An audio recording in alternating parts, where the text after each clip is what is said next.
Hi. So far, we've explored why planning matters, the people and causes you care about, the assets that make up your estate, your wishes for your health, your kids, even your pets. Now we're bringing everything together by looking at the key tools that may help shape your plan and look forward to where we go from here. By the end, you'll understand what the main tools are, what they generally do, and you'll begin thinking about which ones might fit your goals. This is a sneak peek at what's ahead, designed to keep you moving forward confidently through the rest of this series. Why does knowing the tools matter? Well, imagine two people, one who understands the tools and how to use them, and one who doesn't. When life throws the unexpected, whether that is illness, incapacity, or death, the person who knows the tools ensures their wishes are honored. They avoid unnecessary stress for loved ones and provide clear guidance for decision-making. The person without this understanding may leave family members guessing, filing endless paperwork, or even asking the courts to step in during a crisis. By learning about the tools now, you gain clarity, confidence, and momentum to continue building your plan. The main tools you will encounter are wills, trusts, financial power of attorneys, and advanced medical directives, which may include healthcare power of attorneys and a living will. First, there is the will. This is a legal document that tells people how you want your assets handled after you're gone. It names your beneficiaries, identifies guardians for your minor children, and names an executor, the person who helps carry out the wishes you list. A will usually only takes effect after your death and must go through probate, but it is the essential foundation for ensuring your assets go where you intend. Next are trusts. Think of a trust as a container for your assets with specific rules attached.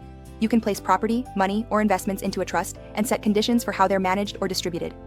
Trusts can help your family avoid probate, protect your assets, keep your affairs private, or provide for your loved ones gradually over time. Different kinds of trusts serve different purposes, and we'll dive into each type later so you can see which may fit your plan best. It's important to remember that your estate isn't just one big pool of everything you own.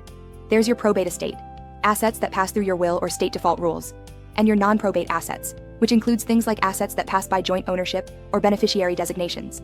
For example, retirement accounts like IRAs or insurance policies usually go directly to the person you've listed as the beneficiary, not through probate. You can also name a contingent beneficiary, which simply means a backup, in case the first person can't receive the asset. Then we have tools that assist you while you are still living, and actually, after you pass away, these documents can no longer be used. They are healthcare directives, also known as advanced medical directives, and financial powers of attorney. Healthcare directives may include your healthcare proxy and your living will. A living will explains the kind of medical care you want, or don't want, if you're unable to communicate. Your healthcare proxy appoints a healthcare advocate, someone you trust to make medical decisions for you if you cannot.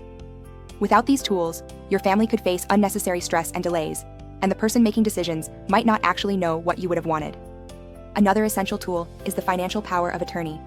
This appoints someone, your attorney in fact, to manage financial decisions if you become incapacitated. Without it, your family could face legal hurdles and extra stress just trying to manage your bills, investments, or property while you are recovering. Beyond these, some people also use beneficiary designations, joint ownership arrangements, and letters of instruction. Each tool has a purpose, and together, they form a complete estate plan. Here's a story to illustrate the difference. Imagine a grandmother who wanted to pass her home to her grandchildren gradually, ensure her healthcare wishes were followed, and make sure her bills were managed if she became ill. She used a trust for the home, a healthcare proxy to guide her care, and a durable power of attorney for her finances. When she passed, everything flowed smoothly. Her family never had to go to court or guess what she wanted. Compare that to a friend who didn't have these tools. When she became seriously ill, her children had to go to court to gain authority to make medical decisions. After she passed, her estate was tied up in probate for months, and family disagreements arose over who should get what. The difference is clear. Having the right tools makes a real impact, both emotionally and practically. So, thank you for joining us in this first unit, and truly, congratulations. This is a big step forward.